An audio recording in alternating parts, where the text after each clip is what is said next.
प्रणाम साथियों, राधे राधे, जय श्री कृष्ण, जय श्री राम। कैसे हैं आप सब? आशा करता हूँ पूर्णतया स्वस्थ और प्रसन्न होंगे। ऐसी ही मैं राधा रानी से कामना करता रहता हूँ, सभी प्रसन्न रहें, सभी स्वस्थ रहें। यही सृष्टि है। तो आज हम बात करते हैं, यदि आप सारे उपाय करके थक चुके, जगह जगह ज्योतिषियों के पास, बाबाओं के पास, खान बाबा बंगालियों के पास घूम के थक चुके हैं और आपका काम नहीं बन रहा है, कई समस्या ऐसी हो जाती। देखिए, प्रारब्ध है, हमें काटना है, प्रारब्ध को तो काटना है। उसे सरल बनाने के लिए ज्योतिष होता है। बस इतनी सी बात है। यदि सारे उपाय करके आप थक चुके, हार चुके, आज सभी उपायों का बाप मैं आपको बताने जा रहा हूं। यदि आपकी निष्ठा है, आपका विश्वास है, ये उपाय कभी फेल नहीं हुआ मेरे अनुभव में, वो मैं आपको बताने जा रहा हूं। वो उपाय क्या है कि पहले मैं आपको महाभारत से जुड़ी एक छोटी सी घटना बताता हूं।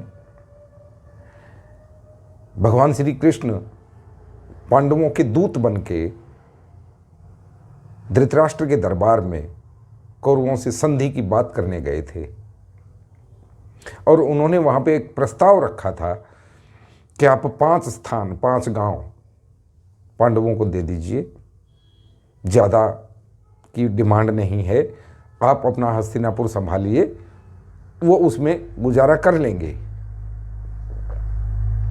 लेकिन सुयोधन ने मना कर दिया था।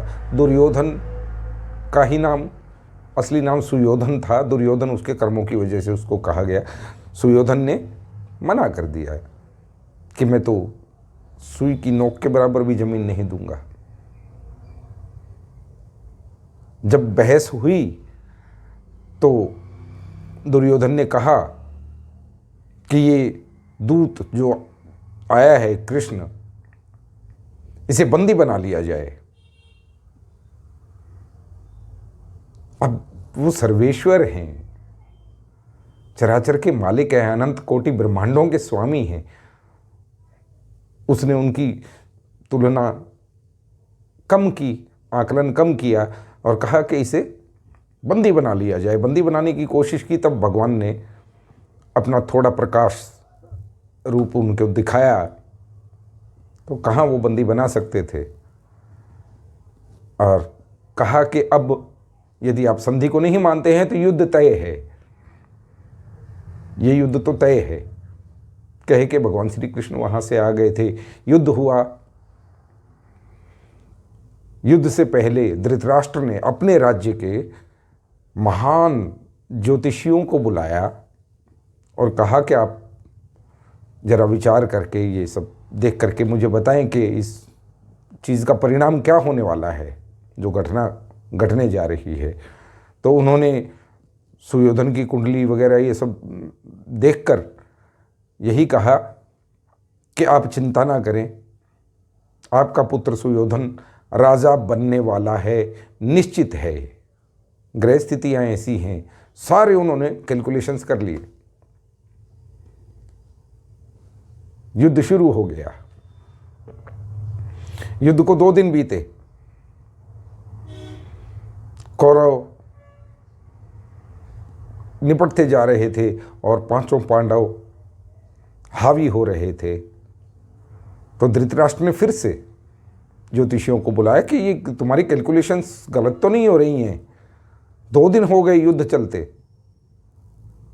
हमारी सेना हार रही है। तो उन्होंने फिर से विश्लेषण किया और कहा कि हमने बात परिणाम की है। सुयोधन राजा बनेगा, ये सारी ग्रह स्थिति कहती है। कोई बात नहीं, युद्ध फिर चलता रहा। 8 दिन बीत गए। 8 दिन में आधे कौरव निपट चुके। उन्होंने फिर से ज्योतिषियों को, अपने जो भी थे, उन्हें बुलाया और कहा कि अब आधे निपट गए हैं, आधी सेना हमारी समाप्त हो गई है, और आप ये कैलकुलेशंस दोबारा कीजिए, ये तो काबू में ही नहीं आ रही ये बात। राजा बनेगा तो किस पे राज्य करेगा? सेना और प्रजा मर रही है। तब उन्होंने सब ने मिलकर ध्यान किया, ज्योतिष अपना पूरा लगा दिया और तब कहा कि महाराज वहाँ कोई है जो ग्रह नक्षत्रों और काल के परे है, जिसने सारे ग्रह नक्षत्रों की चाल ही बदल दी है। वहाँ ऐसा कोई है, अन्यथा ये संभव ही नहीं था ज्योतिषीय गणनाओं के हिसाब से। विदुर जी ने मुस्कुरा के कहा कि वहाँ योगेश्वर श्री कृष्ण हैं, इस बात का भी तो ध्यान आपको होना चाहिए। तो योगेश्वर श्री कृष्ण काल, ज्योतिष, नक्षत्र, अंतरिक्ष विज्ञान, इन सब चीज़ों से परे हैं। तो ऐसा कोई मैं आपको उपाय बताने जा रहा हूं जो कि इसको सीधा कर सके। आपका कोई काम नहीं बन रहा है, आप उपाय करके थक चुके, घूम फिर के थक चुके, सब जगह का आश्रय अपने ले लिया, नहीं हुआ। ये सर्वोत्तम उपाय एक बार आप करके देखें। यदि आपका भगवान में दृढ़ विश्वास है, निष्ठा है, आप समझते हैं कि भगवान ही सब करते हैं, तो आपका ये उपाय निश्चित ही सफल होगा। आप किसी रोग से ग्रसित हैं जो कि ठीक नहीं हो रहा, आपने अनेकों उपाय कर लिए, दवाइयाँ ले ली, इलाज चल रहा है, आपका कोई काम अटका है, उचित हो अनुचित ना हो। यदि आप कहें कि मुझे तो बैंक में डकैती डालनी थी तो भगवान मेरा ये उपाय काम क्यों नहीं कर रहा, तो उचित कार्य आपके प्रारब्ध से जो संबंध रखने वाला कार्य है निश्चित सफल होगा, ऐसा मेरा विश्वास है। आपको करना भी क्या है, मैं कोई महंगे उपाय आपको नहीं बताता कभी भी कि आप लुटें और ये दान करें, इतना वो बड़ा अनुष्ठान कर दें, ये नग पहन लें, ये कर लें, वो कर लें। नहीं, सीधी सरल बात अपनी। भगवान की सृष्टि है, भगवान की सृष्टि में रहना है, उन्हीं को प्राण भी सौंपने हैं, तो मैं उन्हीं की बात करता हूँ। सीधा सरल उपाय मैं आपको बताने जा रहा हूँ, नोट कर लें और ये आपको वैसे भी याद रह जाएगा, बड़ा आसान है। क्या करें जब हर तरफ से हार गए हैं? एक बांसुरी ले लें। बांसुरी भगवान श्री कृष्ण को अत्यंत प्रिय है, उनकी मुरली। लेकिन बांसुरी कैसी लेंगे? एक तो पूजा के लिए, मंदिर में चढ़ाने के लिए 10-20 रुपए वाली बांसुरी मिल जाती है, प्रसाद में भी मिलती है। नहीं, ऐसा खिलौना नहीं, बांसुरी जो कि वाद्य यंत्र है, म्यूजिकल इंस्ट्रूमेंट्स की दुकान पे ही आपको मिलेगी। ओरिजिनल बांसुरी, असली बांसुरी, सस्ती महंगी वो आप देखें अपने सामर्थ्य के हिसाब से, बांस से बनी हुई बांसुरी ले लें। आपका सामर्थ्य है चांदी की ले लें, मैं तो कहूँगा बांस की बांसुरी ले लें। बड़ा सरल ये उपाय है। एक बांसुरी वहाँ से आप खरीदें।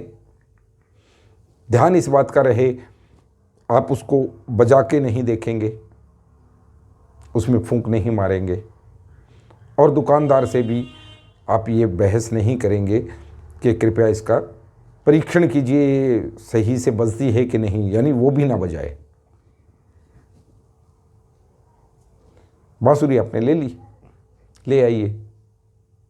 अपने आसपास श्री कृष्ण का कोई मंदिर हो, जहां भी आपकी आस्था हो, वहां जाइए और वो बांसुरी भगवान के चरणों में समर्पित कर दीजिए और लौट आइए वहां से। कुछ नहीं करना आपको। इतने सारे वाद्य यंत्र, इतने सारे म्यूजिकल इंस्ट्रूमेंट्स हैं, उनमें बांसुरी ही एक ऐसा वाद्य यंत्र है। आप यदि गौर करें, यदि कोई आपको देगा अथवा आप खरीदेंगे या आप किसी को देंगे, वो बजा के जरूर देखेगा, फूंक मारेगा, चाहे बजानी आती हो अथवा नहीं आती हो, जरूर देखेगा। आप वो बांसुरी भगवान श्री कृष्ण को दे आए, बस बात बन गई। उनके मन में भी तो आपके भाव जैसे थे वैसी ही लीला आएगी ना, वो उठा के बजा के जरूर देखेंगे, जरूर बजाएंगे। कृष्ण बांसुरी ना बजाएंगे कैसे हो सकता है? और यदि श्री कृष्ण ने बांसुरी बजा दी, वो भी आपके नाम की, सारे ग्रह नक्षत्र भूत प्रेत राक्षस यक्ष गंधर्व किन्नर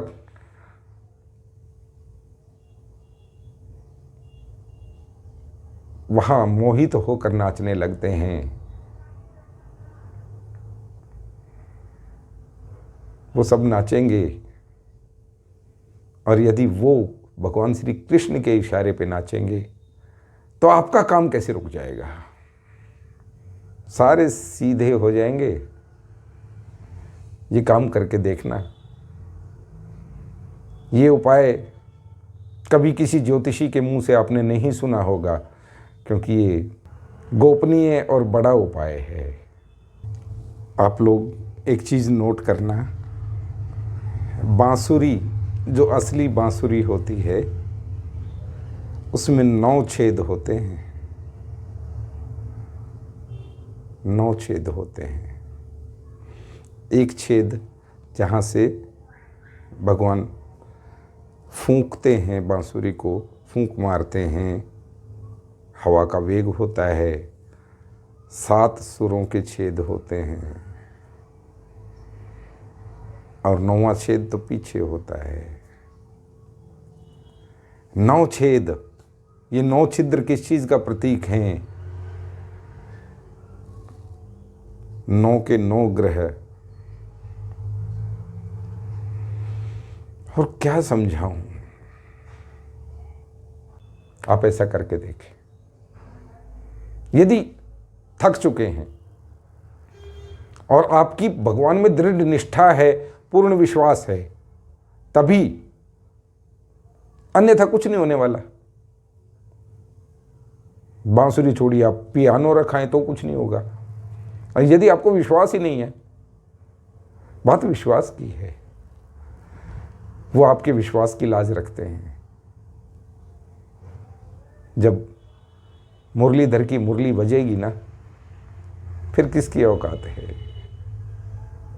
फिर किसकी औकात है जो आपके ग्रहों को, नक्षत्रों को, आपकी हार्दिक शुभ इच्छाओं को रोक दे?